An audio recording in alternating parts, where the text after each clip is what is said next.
Chemistry chapter number 4 chemical kinetics exercise question number 20. For decomposition of azoisopropane to hexane and nitrogen at 543 Kelvin, the following data are obtained.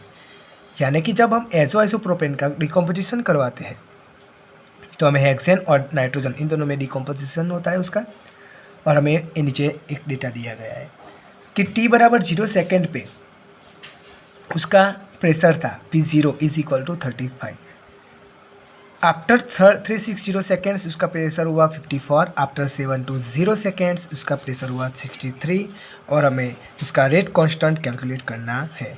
एक बात याद रखने का है यहाँ पे कि ये जो एग्जांपल है वो फर्स्ट ऑर्डर रिएक्शन का एग्जांपल है. ओके, अब यहाँ पे देखो एजोआइसोप्रोपेन उसकी केमिकल फॉर्मूला यहाँ पे दी है CH3 twice CHN double bond N CH3 twice. Hexane की तो आपको पता ही है C6H14 और नाइट्रोजन की N2. ओके फ्रेंड्स, अब यहाँ पे देखिएगा हम फर्स्ट ऑर्डर रिएक्शन के लिए रेट कांस्टेंट K फाइंड करने की हमारे पास एक फॉर्मूला थी कि K is equal to 2.303 upon T log R not upon R.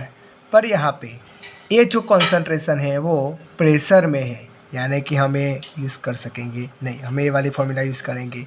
K is equal to 2.303 upon T log P0 upon P dash. Okay, P0 यानी कि इनिशियल प्रेशर, P डेज यानी कि आफ्टर T टाइम्स उसका जो pressure होता है reactant का, ये जो सॉल्यूशन में वो प्रेशर P डेज. क्लियर?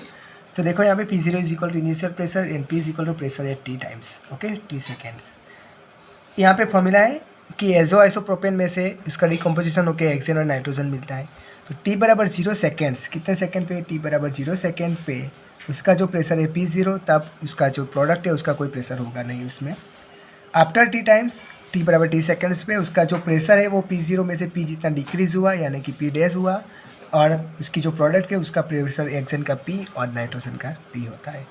तो यहाँ पे हम लिखते हैं कि T बराबर T टाइम पे उसका जो टोटल प्रेशर है PT is equal to P dash plus P इतना होगा. P डैश प्लस P यानी कि P dash is equal to P0 minus P लिख सकते हैं यहाँ पे. तो P0 minus P plus P. तो यहाँ पे माइनस P और प्लस P कैंसिल हुए, तो P0 प्लस P यानी कि PT is equal to P0 plus P. तो P इज इक्वल टू क्या होगा? तो PT माइनस P0. क्लियर? तो यहाँ पे देखो ये जो P की कीमत, ये जो P की वैल्यू है ना, वो वैल्यू को हम यहाँ पे ला लेंगे. ओके, तो P dash is equal to क्या होगा? P0 माइनस ए वाली वैल्यू यहाँ पे लगा देंगे. तो देखो यहाँ पे P dash is equal to P0 minus P, इसमें P dash is equal to P0. यहाँ पे P की वैल्यू डालेंगे PT माइनस P0, तो होगा P0 minus PT minus plus P0 plus P0 यानी कि 2 टाइम्स P0 माइनस PT. तो P dash is equal to हो गया हमारा 2 times P0 minus PT.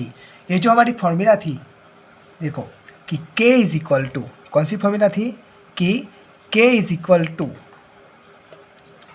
2.303 upon T log P0 upon P dash. इसमें P0 P dash की जगह हम क्या लिखेंगे? 2P0 minus PT. ओके, अब हमारे पास जो डेटा था उस डेटा में हम बात करते हैं कि T बराबर 360 सेकेंड्स पे उसका जो प्रेशर था वो 54 हुआ था और उसका P0 था 35. इस केस की बात करते हैं, और नेक्स्ट केस में हम बात करेंगे 720 सेकेंड और ये वाले प्रेशर की बात करेंगे. ओके, तो देखो यहाँ पे फ्रेंड्स केस नंबर 1 T बराबर 360 सेकेंड्स पे लिख सकते हैं वो फॉर्मूला कि K1 is equal to 2.303 upon T log P0 upon P. P0 यानी कि इनिशियल प्रेशर 0 सेकेंड पे तो प्रेशर 35 ही रहेगा. P यानी कि 2P0 माइनस PT हमें दिया है वो डेटा में 54. 2 टाइम्स P0 35 यानी कि 70 माइनस 54 यानी कि आ जाएगा आंसर 16. तो यहाँ पे होगा, और T बराबर हमने ले लिया 360 सेकेंड्स. तो K is equal to 2.303 upon 360 log 35 upon 16. इसका लॉग आता है, ये जो लॉग है उसका लॉग का आंसर आता है 0.3399. तो उसका फाइनल K1 आंसर है 0.002174 सेकेंड इनवर्स. किसका? फर्स्ट नंबर के केस के बेस पे हमने रेट कांस्टेंट फाइंड कर लिया. अब सेकंड नंबर के केस की बात करते हैं हम. तो देखो फ्रेंड्स T बराबर 720 सेकेंड्स पे उसका P0 हमें पता है कि इनिशियल प्रेशर तो 35 mm है, और P डैश यानी कि 2P0 माइनस PT हमें दे दिया है वो डेटा में 63. और 2 टाइम्स 35 यानी कि 70 माइनस 63 यानी कि पी डैश आएगा 7 mm। ओके, अब हम बात करते हैं के की। तो K2 is equal to 2.303 upon T log P0 upon P dash, T यानी कि 720 सेकेंड्स, P0 35, पी डैश हमें मिला 7, तो उसका जो लॉग है वो लॉग निकलेगा 0.6990 और उसका K2 जो फाइनल आंसर है वो मिलेगा हमें कि 0.002236 सेकेंड इनवर्स। तो हमें ये डेटा में से फर्स्ट केस और सेकंड केस में से हमें K1 और K2 हमने ले लिया, यानी कि दोनों रेट कांस्टेंट ले लिए। अब हमें फाइनल रेट कांस्टेंट ढूंढना है, इसलिए हम एवरेज रेट कांस्टेंट लेंगे। उसका कौन, एवरेज रेट कांस्टेंट, उसका हम फाइंड करेंगे। तो average rate constant K is equal to K1 plus K2 divided by 2। K1 कितना था, तो 0.002174 प्लस K2 कितना मिला, 0.002236 डिवाइडेड बाई 2। तो उसका आंसर है इस तरह से कुछ आता है 0.002205। ये पॉइंट को हम यहाँ पे ले जाएंगे तो आंसर होगा 2.205 इंटू 10⁻⁻3। तो K is equal to approximately 2.805 की जगह यहाँ पे हो गया 1, तो 2.21 इंटू 10⁻³ सेकेंड इज ये हमारा फाइनल आंसर हमें मिल गया है। Thank you friends.